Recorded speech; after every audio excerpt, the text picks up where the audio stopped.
Awaited, much anticipated PlayStation 5 showcase will be happening tomorrow. I imagine that we're going to be hearing a lot of information about what's to come, but I want to go over 5 things that you guys should expect heading into the showcase tomorrow. These are 5 things that aren't confirmed, but just conventional wisdom speaking here. I think it's very likely that we'll see these 5 things. So without further ado, let's get right into it. And to kick things off, I think the one thing that everybody is expecting to hear out of this event, if we don't hear this, I might gouge my own eyes out, and that is the release date and the price point. Yes, Microsoft has made it abundantly clear September 22nd, the Xbox Series X and the Xbox Series S will go up for pre-order, $499 and $299 respectively.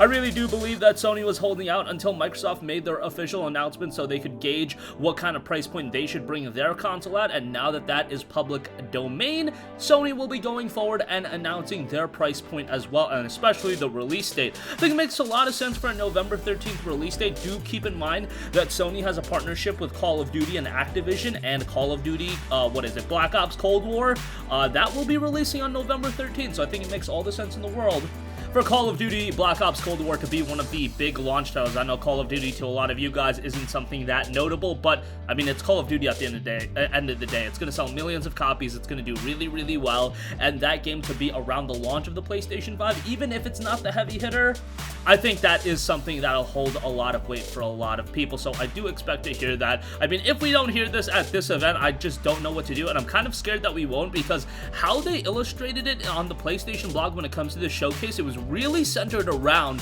the first-party studios and third-party partners revealing games and updates for those games, but I just think, come on, dude, it's, you know, September 16th by the time this event airs. We gotta know the release date, we gotta know the price, we gotta get the ball rolling on this, and I do expect that Sony is gonna clear up the air come tomorrow. Alright, moving on from that, now we gotta talk about some games. Spider-Man Miles Morales gameplay demo and trailer, I highly expect that to happen. Whether it be a new trailer or a full-on gameplay demo, I do expect to see that. This is gonna be one of the major launch titles. This is the only game at this point that we know is going to be a launch game, and I imagine that they're gonna want to push this a little bit more. Yeah, we got the trailer that had a little bit of gameplay, the initial trailer that is, but it wasn't the be-all, end-all trailer that I think a lot of us expected, and I know that this is still a standalone expansion at the end of the day, but I still expect this to be something of note, and if it's priced at $40 or $50, I still think it's going to sell really, really well. Honestly, I think it's going to outpace the sales of Uncharted Lost Legacy. I know Uncharted is a big IP, and it's been compared to Uncharted Lost Legacy in size and scale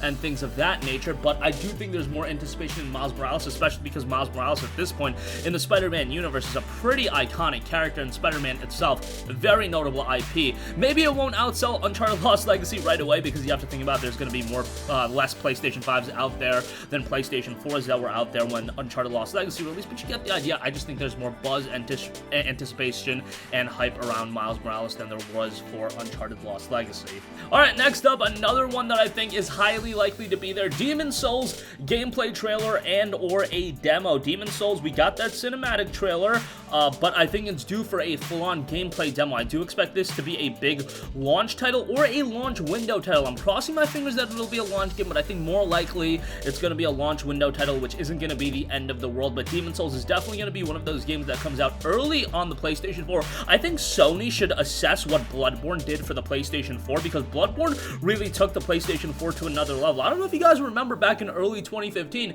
but when Bloodborne came out, it really took the PlayStation 4's appeal to a different level. The PlayStation 4 was already the best-selling console versus the Xbox One, but Bloodborne was that first standout must-own exclusive. If Demon's Souls can be that for the PlayStation 5, the Demon's Souls remake that would be huge for them, and that would be a huge coup for Sony to get that out within the first 6 months of the PS5's release.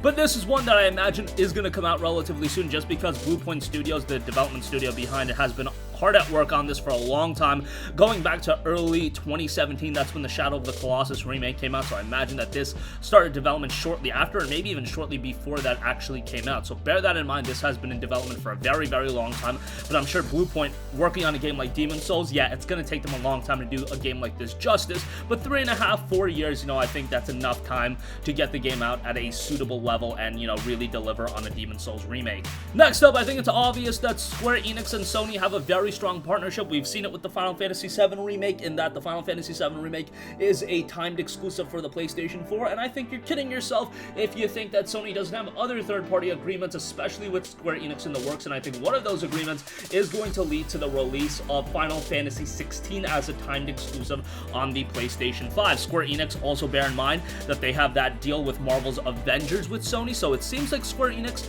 and Sony have a very, very strong working relationship.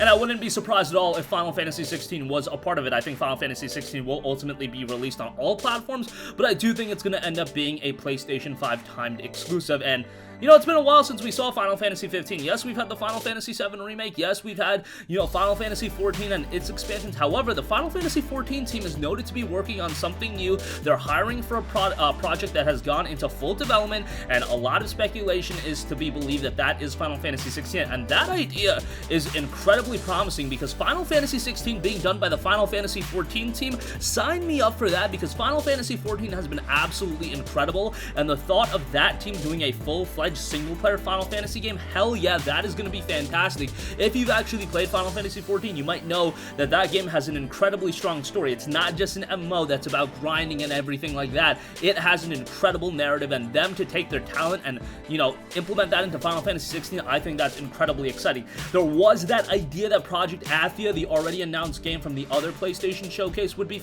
end up being Final Fantasy 16. That is seemingly not the case. That seems to be a different project entirely.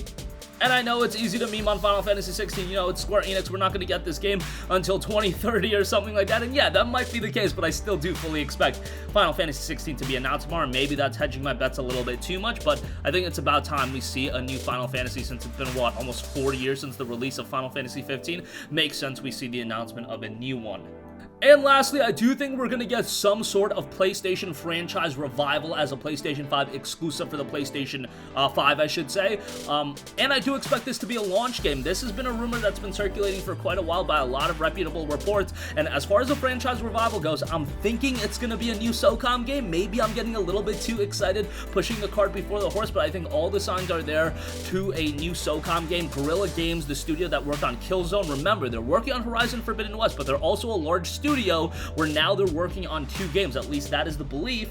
Of course, they are incredibly well known for their work on multiplayer titles, that one being Killzone, and they did a lot of hiring and hired people that worked on Rainbow Six Siege. I don't know, we're talking tactical multiplayer titles. SOCOM seems to make all the sense in the world. That's just putting 2 and 2 together, and I think that could turn out really, really well. But that's my 2 cents on that. I think it's due time for Sony to really establish a high-quality multiplayer franchise, because the PlayStation 4, that entire generation, we really did not get a high-quality multiplayer, you know, shooter or competitive title outside like Gran Turismo Sport or something like that. Killzone Shadowfall wasn't that great. I think if they can establish SOCOM as a great game, that would do a lot for the PlayStation brand, especially if we can launch the PS5 with solid single-player experiences like a Spider-Man Miles Morales, and then you get a solid multiplayer exclusive on top of that, like a SOCOM, you're set. That's a great launch lineup. And then throw in a Demon's Souls remake, my god, that's one of the greatest launch lineups of all time if you can actually get all 3 of those games out. If not, if you want to get Ratchet and Demon's Souls for the launch window to, you know, spice things up for the next few months after the PS5 is released, I can understand that as well. But a lot of exciting things to come tomorrow.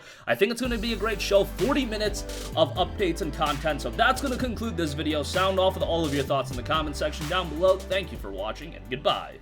Hey guys, we hope you enjoyed the video, and if you did, make sure to hit the subscribe button, and if you're already subscribed, do us a favor and hit the bell icon. This way you'll be notified whenever we post a new video. That's the best way to keep up with all of our uploads, and we usually try to upload 2 videos a day. And with the bell icon hit, you'll be notified whenever we do upload a video. As always, thanks for watching.